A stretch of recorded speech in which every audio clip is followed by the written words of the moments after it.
রপ্তানি বাণিজ্যে তৈরি হয়েছে দুশ্চিন্তা। ইউরোপের দেশগুলোয় বাড়ছে চীন, ভারত সহ অন্যান্য দেশের আধিপত্য। ট্রাম্প ট্যারিফে বাড়ছে বৈশ্বিক প্রতিযোগিতাও। 20% বাড়তি শুল্ক দিয়ে যুক্তরাষ্ট্রে যাচ্ছে বাংলাদেশি পণ্য। সেক্ষেত্রে পণ্য আমদানি বাড়াতে বিভিন্ন দেশকে শর্ত দিয়েছে মার্কিন সরকার।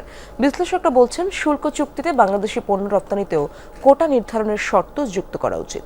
বিজলি কেবলসের স্কিন কোটেড ইনসুলেশন আগুন প্রতিরোধী। বিজলি কেবলস, নিরাপদ আজীবন। দেশের রপ্তানি বাণিজ্যে শক্ত ভিত্তি দিয়েছে তৈরি পোশাক খাত। বলা যায়, বস্ত্র খাত থেকে আসছে রপ্তানি আয়ের সিংহভাগ। কিন্তু টানা কয়েক মাস ধরে কমছে পণ্য রপ্তানি। আগের বছরের একই সময়ের তুলনায় গেল নভেম্বরে পোশাক রপ্তানি কমেছে প্রায় 5%। অভ্যন্তরীণ এবং বৈশ্বিক নানা কারণে প্রতিযোগিতার সক্ষমতা হারাচ্ছে বাংলাদেশ। উদ্যোক্তারা বলছেন, সরকারের নানান নীতির বেড়াজালে পোশাক খাতে কমছে প্রবৃদ্ধি। দেশে এই শিল্প, কলকারখানা, ব্যবসা বাণিজ্য, অর্থনীতি কি হইল, কোথায় গেল, এটা সরকারের দেখার বিষয় না। সরকার বিদেশিদের কিভাবে তুষ্ট করবে সেইটা নিয়েই বেশি উদ্গ্রীব আমাদের কাছে মনে হচ্ছে। যেমন লেবার লর ইস্যুতে আইএলওকে কিভাবে তুষ্ট করা যায় সেটা নিয়ে তারা ব্যস্ত। ট্রাম্প ট্যারিফে বৈশ্বিক বাজারেও তৈরি হয়েছে নানামুখী চ্যালেঞ্জ। উচ্চ শুল্ক আরোপের কারণে যুক্তরাষ্ট্র থেকে মুখ ফিরিয়ে নিয়েছে অনেক দেশ। ইউরোপীয় ইউনিয়নভুক্ত দেশগুলোতে বেড়েছে চাপ, বড় হচ্ছে ভারত এবং চীনা পণ্যের বাজার।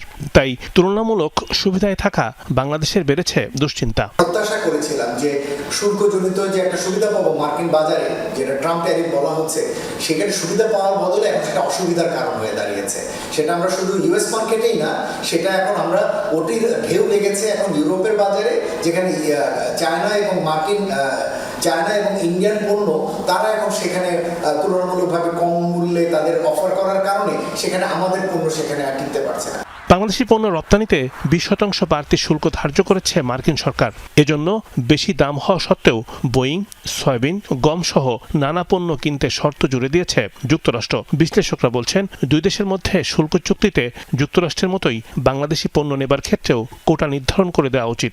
যদি মার্কিন পণ্য আনার জন্য আমরা চুক্তিবদ্ধ হই, তাহলে মার্কিন বাজারেও আমাদের পণ্য যাতে তারা নেয় এবং আমাদের পণ্য যাতে রপ্তানি হয়, অর্থাৎ পূর্ববর্তী বছরের সমান প্রবৃদ্ধি যাতে বর্তমান বছরেও থাকে, এরকম ভাবে যাতে একটা কমিটমেন্ট বা চুক্তি তাদের সাথে হয়, যেটার আলোকে তাদের বায়াররা আমাদের দেশ থেকে নির্দিষ্ট পরিমাণ পণ্য নিতে বাধ্য থাকে। যুক্তরাষ্ট্রের সাথে বাণিজ্য চুক্তি স্বাক্ষর করা নিয়ে কাজ করছে বাংলাদেশ।